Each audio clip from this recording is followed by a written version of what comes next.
title, Shadows of Love and Redemption. Amelia was just 16 when her mother, Clara, remarried.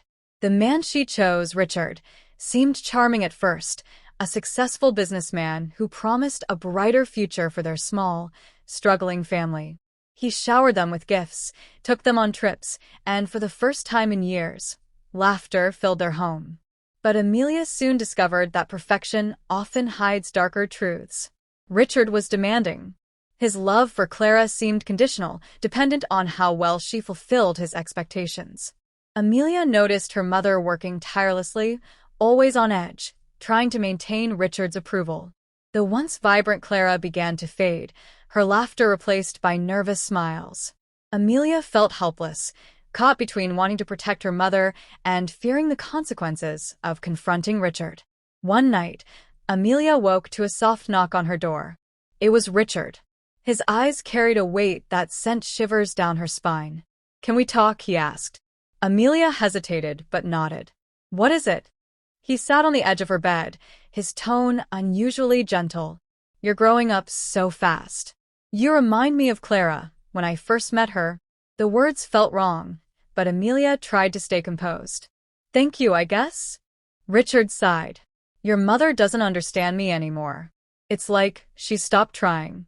I need someone who listens." Alarm bells rang in Amelia's mind. She quickly responded, "You should tell her how you feel. Communication can help." But Richard didn't want advice. He lingered a moment longer before leaving, and Amelia locked her door the moment it closed. That night, she vowed to protect her mother at all costs.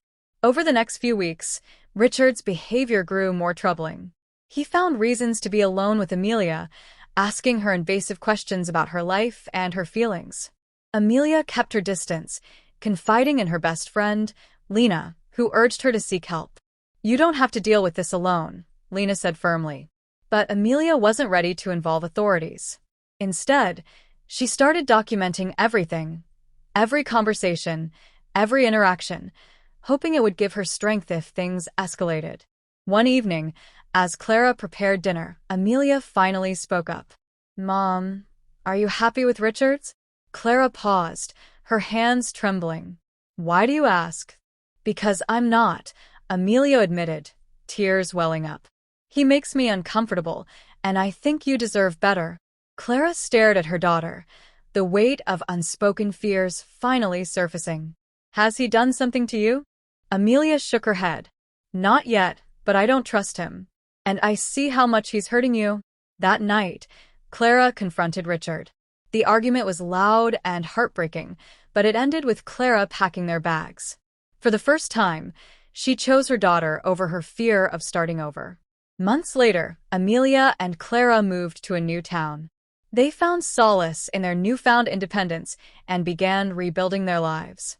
Clara started a small bakery, and Amelia excelled in school, her confidence slowly returning. One day, while working at the bakery, Clara met Daniel, a kind-hearted teacher who loved her for who she was. He treated Amelia like his own daughter, teaching her that family isn't just about blood, it's about love and respect. Amelia learned to trust again, and Clara rediscovered her laughter. Together, they proved that even in the darkest shadows, love and redemption can bloom.